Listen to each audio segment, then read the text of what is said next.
Staying on the Space Coast, as it's called, the Florida coast, the cruise industry, waiting for the results of Florida's lawsuit against the CDC, they want to start sailing again, immediately. Peter Cranis is with us. He's from the Space Coast Office of Tourism. That's, of course, in Florida. Peter, this is a big deal here.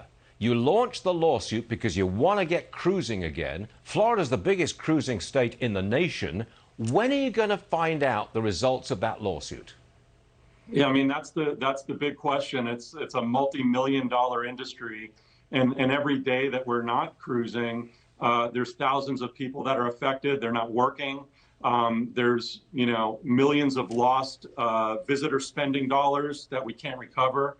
Well, we reached out to the governor's office this morning. As of this morning, there was no update. Senators Rubio and Scott have also filed a bill in the Congress. We're waiting to hear about that. That's about 10 days old. But the wheels are turning too slowly for us. It's been a year. They're cruising out of other countries. So why not the United States? What's going on? And so we're anxious about it, and it's a huge part of our business. I'm told that a lot of cruise ships have actually left Florida and gone to other locations where they're allowed to cruise relatively freely. Is that accurate? Yeah, I mean, that's exactly. I mean, we're seeing cruising out of the Bahamas right now, Europe, Asia. They're all they have protocols in place. It's safe.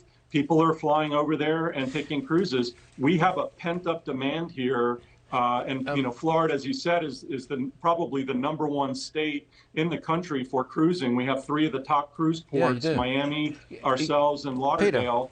Peter, yes, can I just ask a real fast question here? Absolutely. Is there anything political in this? Florida is a Republican state with a Republican governor and a Republican Senator, Rick Scott. They're making the demands of the CDC, which is really run by a Democrat administration. Is there a political delay here, do you think? I mean, I certainly hope not. This is not about politics. This is about people's lives. We're losing millions and millions of dollars every day that we're not cruising. It's about the economy. It's not about Republican or Democrat. We've got to get going, and it's really baffling as to why it's not. Yeah, it really is baffling. They should be out there cruising and making money. Peter Cranis, thanks for joining us. So we wish you the very best. We hope you can get that cruise ship going again.